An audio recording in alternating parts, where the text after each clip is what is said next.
Welcome to This Week in Hastings Headline History, where we take a look back at what was making news around Hastings, Florida over a century ago. These are stories directly out of the pages of the Hastings Herald, which was published weekly in the early 1900s. It's fascinating to hear what they were talking about, as well as how they spoke in their articles from over 100 years ago. So sit back and enjoy as I share with you a few of the stories from this week in 1920. Expect women to vote in November.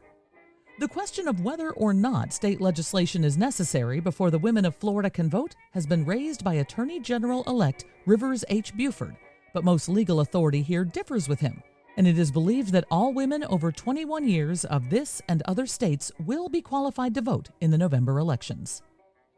Volusia Sheriff determined to put a stop to whiskey traffic.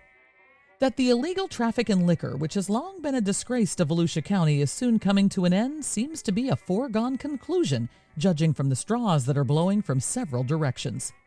It is asserted by men, probably in a position to know, that more liquor is stored in Volusia County than any other county in Florida, and that Daytona is one of the principal distribution centers. Deputies of Sheriff Morris have been busy as of late and have made several hauls. Last week, a deputy sheriff captured a boat at Coronado Beach with 15 quarts of booze and took into custody Russian Ed Smith, the owner. St. John's, one of the first counties to be signed. P.K. von Valkenburg, secretary of the Florida State Automobile Association, and Captain L.H. Finley, manager of the posting department with the motor organization, were in St. Augustine Wednesday morning obtaining data for the sign posting of this county, which means that St. John's will be among the first of the state to be properly marked in the campaign the Florida State Automobile Association is conducting at a cost of $10,000.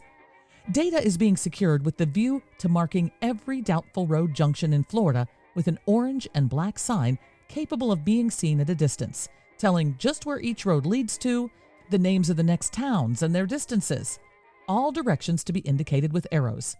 The sign will also give the county and the town in which the sign is located. There will be no doubt left in the mind of the tourist as to what road he should take when there are more to choose from, every doubtful junction being plainly signposted. Realty deal here indicates progress. Additional development in the heart of Hastings is indicated by a recent real estate transaction by means of which J.J. Brown becomes the sole owner of the property at the junction of the Palatka Road and the Boulevard. This property consists of 10 acres recently owned by Dr. B.L. Paget and formerly known as the Cruzen property, and 10 acres recently owned by J.B. Hughes and Mr. Brown, formerly known as the Middlecoff property. Knox Waycross Road to Florida. John F. Marks, a Chicago dentist on an automobile tour of the South in the good old summertime, says that it is nothing short of criminal to route automobile traffic over that section of the Dixie Highway between Waycross and Jacksonville. He made the trip last Sunday, and it took practically all day to get through that 80 miles of trouble. Be it remarked that trouble was not the word used by the Chicago man, but a synonym commencing with a letter H. Aside from the single experience, Mr. Marks told a representative of this newspaper that the journey from Chicago had been delightful. Genuine surprise was expressed over weather conditions down in this part of the country in August. Chicago friends had predicted dire results from a trip to Florida in midsummer, but Mr. Marks says if the sample of weather so far experienced proves to be a general condition, he will be able to sing the praises of Florida's climate even in the summer months. After negotiating the highway from Waycross, the Dixie route from Jacksonville south were very fine, and he was amazed at the progressiveness of St. John's in constructing a brick highway through unsettled territory miles and length. He expressed a keen interest in the proposition to amend the state constitution in such a manner as to permit the state to use the automobile license tax for the building of a great system of state highways, calling attention to the fact that this is the plan being adopted by several other states to meet federal aid and to secure permanent highways without imposing a tax on real estate. $2 million worth of new Florida hotels. Jerry W. Carter, State Hotel Commissioner, has prepared a statement showing the building permits issued by the State Hotel Commission for the period beginning January 1, 1920 and ending July 31, 1920. The total amount spent for new hotels, additions, alterations, etc. for this time is $2,002,000. There's also a comparative statement of a similar period during the year 1919, which shows that so far this year, the amount is far in excess of the previous one, to the extent of $937,500. Hotels planned close to home include the Ridgewood Hotel Company in Daytona, adding a 4-story addition. Now it's time for this week's Talk of the Times, when we take a look back at what people were thinking over 100 years ago. This week we have an editorial from the newspaper advising parents to think before they punish their boys for what could be genius behavior.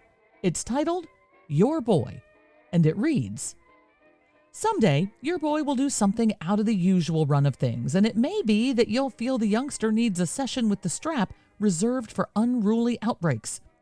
But before you apply the strap, think of Tom Edison. When that great inventor was 6 years old, he was missing from home. Later, his folks found him sitting on goose eggs trying to hatch them. Before he was 10, he had burned a barn just to see it burn, chopped off a finger, was nearly drowned, and had administered a liberal dose of Sidlitz powders to another boy, confident that the gas generated would cause the lad to fly. Tom Edison was what they called a bad boy. Once he was publicly whipped in the village square as a warning to other boys. And now look at him.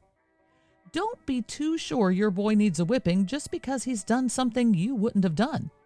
You may deprive posterity of a Tom Edison by curbing too severely the boy's desire to experiment, to try things out, to explore, and to discover."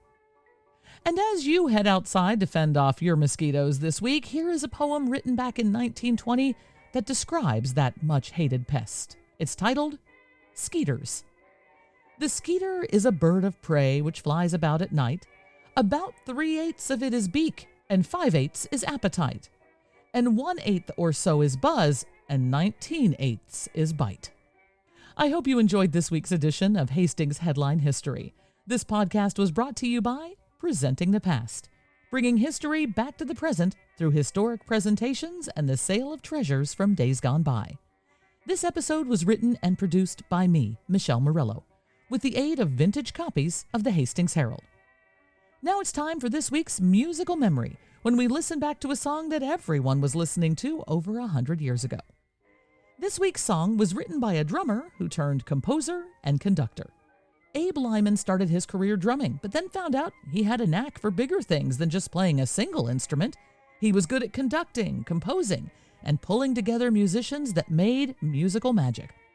In one old publication from the 1920s, the Brunswick Recording Company was quoted as saying, when they recorded 16 numbers by Abe Lyman's aggregation, every one of the 16 numbers recorded was pronounced perfect. Lyman made a number of records from the 1920s through the 1940s. So let's listen to one of those pronounced perfect pieces, one that he wrote. The song is Mandalay, and here it is performed by Al Jolson.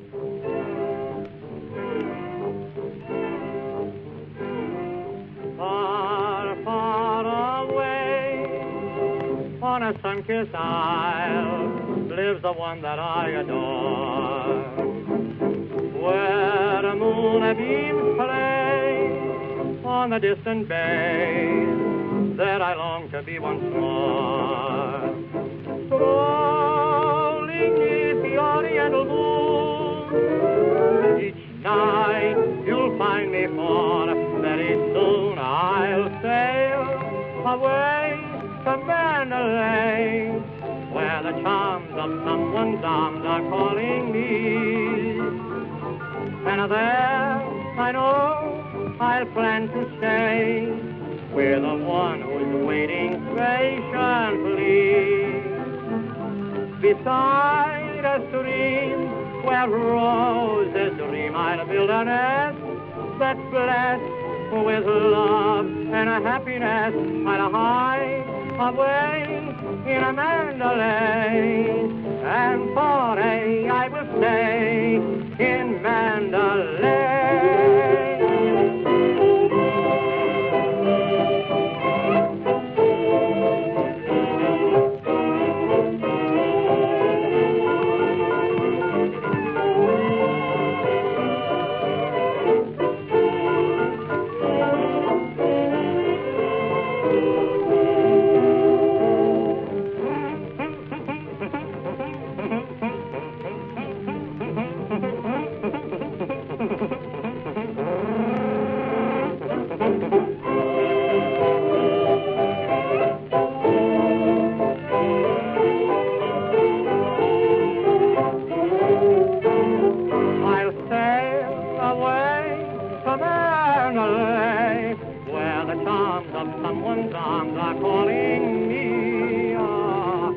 there I know I'd a plan to stay with the one who's waiting patiently